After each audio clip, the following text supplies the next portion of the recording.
Hi, hello. Welcome to the episode of Isaiah's Newsstand. It's your host, Isaiah Edwards. The date is April the 13th, 2025. Hopefully, this episode finds you well, in good spirits, and high hopes. As for me, I'm doing pretty good. Sunday has been solid. It's been nice. No complaints. I mean, outside of, the snot and the mucus and all that. But overall, we're doing a lot better. We're feeling a lot better. Um, let's see. Last night, I decided to wind up going out to the gym. I I had this like weird feeling when I got there, because when I woke up I was like, man, I feel like stiff, like I feel like rough. Why does my head hurt? And I was like mulling this over as I get through maybe about halfway through like the night working out or whatever, and then it clicks, maybe not halfway, around like maybe 30 minutes or so, like a quarter of the way, and I'm just like, what's going on? And I go, oh, I think I'm a little hungover. Cause I had that drink, the little new beer. I had like it was a 6 pack, so I had that. Then I had my my little dinner beer, because I'm like, okay, I'm well enough, I can handle it. And then after that, I conked out, took like a big long nap, and I was just like, yeah, that normally wouldn't do me down. Like I don't understand why I feel rough. And it's like, well, one was an IPA, so there you go. Plus your pregame, it does kind of make sense. So at the gym last night, I was kind of lagging. I figured, hey, it's okay. This is more or less, it's extra, but it's not a heavy night. We're not supposed to be going crazy. So I kind of just finished the rest of the workout I kind of left behind from the day prior, and did my cardio. It was nice. There was really not many people around, so that was cool. We always love that. And it was a good night. Came home, shaved my head, chilled, watched some live streams, and went to bed. So it was a solid night for your boy. But yeah, we got up the next day feeling better, feeling good. Not that I was really feeling that bad, post the hangover, gym, whatever. But we go to the grocery store, and I had a fun little interaction on the way in. I'm walking up, and I gotta share my outfit for the top part of the day. Black hoodie, like black skinny joggers, and then I have on these UGG like chukka boots. And I'm walking up, I just hear this guy, coming from behind me, and he goes, "Hey, you got on those Huggies, huh?" Like, and I immediately like, "Yeah, Uggs, Uggs, yeah." And he proceeds just to kind of ask me some questions. We're talking it up as we're walking into the store, and I just thought it was very funny. Like, there was just something about it that I'm just like, oh, okay, well, this is nice. I'm having a back and forth with this guy about what is an UGG boot, what's inside it, blah blah blah. And as we're getting to the carts, he goes, "Yeah, I get to tell my wife that I learned about Uggs today." And I was like, "Yeah, crazy world, huh?" So yeah, that was fun. That was a fun way to start my morning. Kroger went well, grocery went well. Then let's see, we drop off the groceries, we do another round of the gym. Once again, not a serious situation. I really did super light reps. I'm trying to get into the habit of, once again, making the weekends a little bit lighter and hopefully hitting it harder during the weekdays. But we'll see how that goes. But overall, solid session. And we're back home now. Overall, feeling all right. So yeah, let's go ahead and do our startup, and let's get into some news.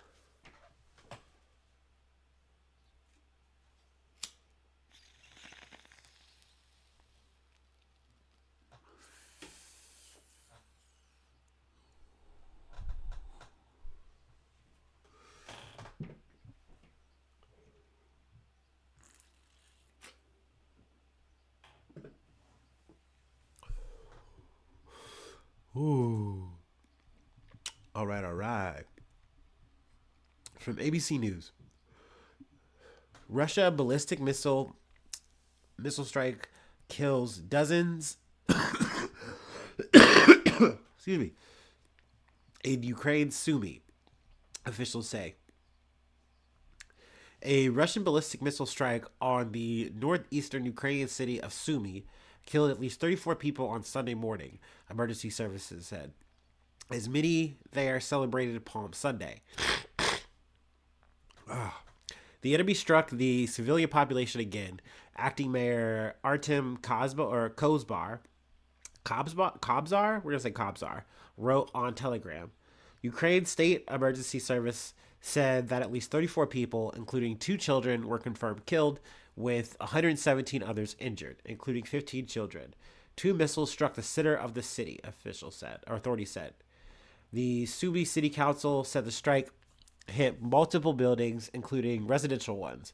On this bright day of Palm Sunday, our community suffered a terrible tragedy, Kobzar wrote. So yeah, I mean, obviously this is another, yet again, unfortunate, escalation from Russia. It really just seems like so much for, ceasefire talks or even the talks of ceasefire talks. It really seems like the running narrative of just Russia is playing for time here. It just makes it seem all the more, prevalent. So, that's unfortunate. That continues to happen, but we will continue to cover it. Moving on to some other news from ABC News.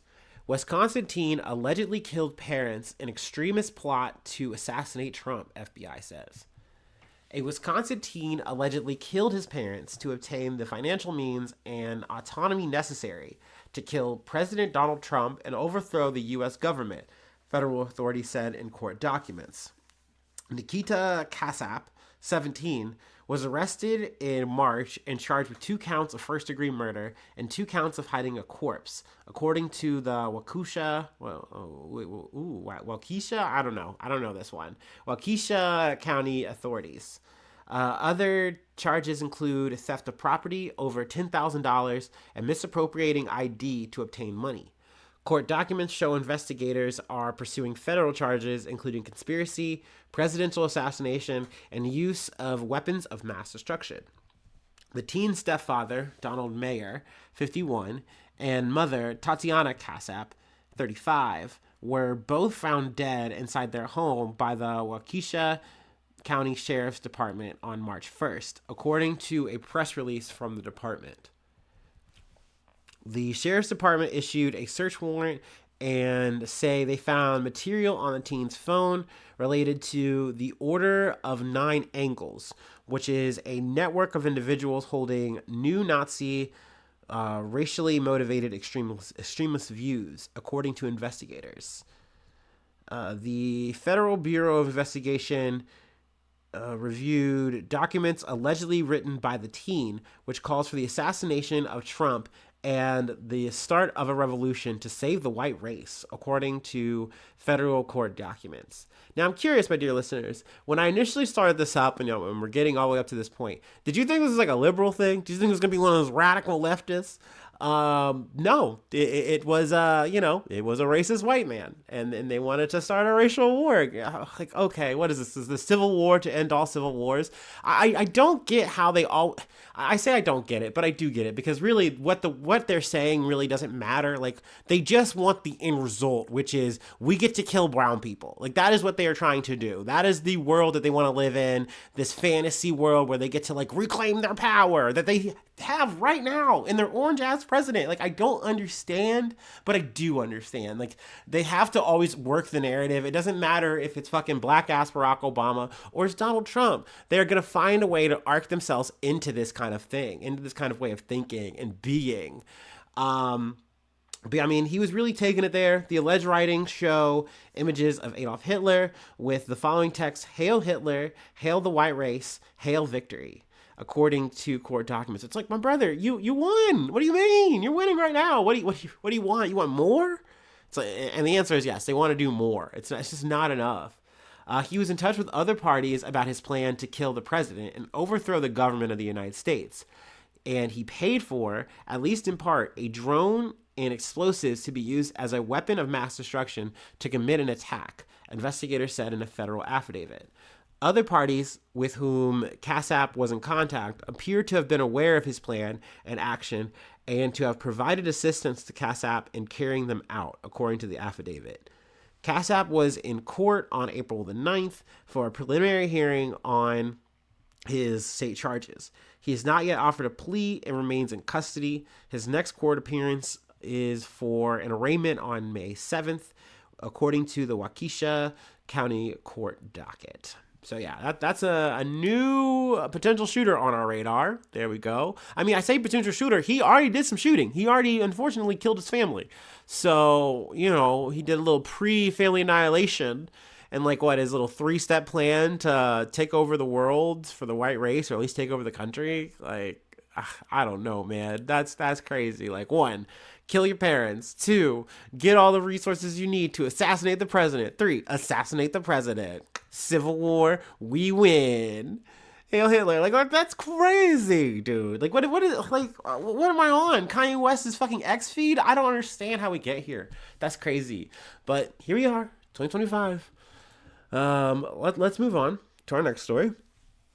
From ABC7 News. Autistic teenager shot by Idaho police dies after being removed from life support. An autistic, nonverbal teenage boy who was shot repeatedly by Idaho police from the other side of a chain link fence while he was holding a knife died Saturday after being removed from life support, his family said. Victor Perez, 17, who also had cerebral palsy, had been in a coma since the April 5th shooting, and tests Friday showed he had no brain activity, his aunt, Ana Vasquez, told the Associated Press. He had undergone several surgeries, with doctors removing 9 bullets and amputating his leg. So keep in mind that level of damage, and we'll probably circle back to this. A police in the southeast Idaho city of Pocatello responded to a 911 call reporting that an apparently intoxicated man with a knife was chasing someone in a yard. It turned out to be Perez, who was not intoxicated, but walked with a staggered gait due to his disabilities, Vasquez said. His family members have been trying to get the large kitchen knife away from him. Video taken by a neighbor showed that Perez was lying in a yard after falling over when 4 officers arrived and rushed to the fence at the edge of the yard. They immediately ordered Perez to drop the knife, but instead he stood and began stumbling toward them. Officers opened fire within 12 seconds of getting out of their patrol cars and made no apparent effort to de-escalate the situation. So essentially, they're just coming in hot, telling him to put the fucking knife down, yelling at him. He makes steps towards them, and they just blow him away. Everybody was trying to tell the police, no, Vasquez said. Those 4 officers didn't care. They didn't ask what was happening, what was the situation. How's he going to jump the fence when he can barely walk? That's what Vasquez said. The shooting outraged Perez's family and Pocatello residents, and about 200 people attended a vigil Saturday morning outside the Pocatello hospital where he was treated. Another crowd of protesters gathered outside the Pocatello City Hall building, which also houses the police department, on Saturday afternoon. Police snipers were stationed on a nearby rooftop outside the protest, though no violence was reported. Many of the protesters held signs with phrases like "Do better, PPD," and "Justice for Victor." A passing car's honked in acknowledgement. So why are there fucking police snipers on buildings for this? I do not know. They're just like, no, we need to show and prove that we're down to do it again. We're down to shoot you again. It's not proportional to me. There is no attempt. And there's been situations where you hear cops saying, hey, we did everything we could. And you notice that more times than not, that's a motherfucking white suspect. It doesn't matter how cracked out they are, how drunk or whatever. They become the great negotiators. They're fucking George Clooney in the goddamn paint. But, you turn that shade down, you add some fucking melon and you make them browner or something like that. They go, we're just going to, we heard what we heard. We see what we see. We're just going to act right here, right now. We have to. There's a whole chain link fence between you. What are you talking about? Like, that's some Judge Dredd ass shit. It's very frustrating because we will always come back here. Like, this is not an area, the conversation that we can leave, because this is just how America works. Like, let me just move on. Let me stick to the words. Let me stick to the script. Those police broke our family, Vasquez said on Saturday, shortly after Perez's death. There's no way to explain the pain that we are feeling right now. It's like our hearts are kind of empty. They haven't released the names of the officers. They are currently on administrative leave. Of course, they're doing an investigation. Pocatello Mayor Brian Blad, he says, "We recognize the pain and grief this incident has caused in our community." Yeah, sure. I'm sure he's real shook up and sad. I did want to read this part though. Perez loved watching professional wrestling, eating fries, and taking walks while holding his mother's hand, Vasquez said. He would always notice when Vasquez painted her nails his favorite color blue, or when she wore a new weave, showing his admiration by touching her hair, she said. "I'm going to miss him when he used to get in his weird moods, and I used to put him to bed," she said. "He wouldn't want to sleep, and he would wake up again, and I would have to walk him back to bed. I would promise him, 'Hey, I'll be back tomorrow, but you need to lay down and sleep.'" Vasquez said she didn't know what was next for for the family, other than that the autopsy will be performed on Monday. Right now, she said they need a moment to rest. So yeah, I mean that's where we'll leave this there. Just my closing thoughts on this. This story, as I read it, it reminded me a lot of the Elijah McClain story, where you just have a young man, once again a person of color. They're just walking to and fro. There's apparently that's somehow suspicious. That's somehow problematic. He gets called on. They wind up choking this kid out, injecting him full of drugs, and he winds up dying. More or less everybody gets away on that pretty fucking clean. Not too bad, and that's crazy to me because you guys just more or less executed a person who was just who was just neurodivergent, and they're like, "Hey, I'm autistic. Like, all I have is this fucking balaclava on or whatever, and I'm guilty of walking, like, and not immediately stopping. I have headphones on." It is hard to feel safe in these kind of situations. And I know maybe some people are like, well, these aren't the same things as that. It's like, I don't fucking care. Shut the fuck up. But it's just sad to see this shit once again, over and over and over again. And you just see the patterns, and. So, let's move on. Not that we're really closing out on a good note, but it is the last note. So yeah, let's go ahead and take our last break. No puns. I don't want to be crude or crass right now. I'm gonna take a water break and all that.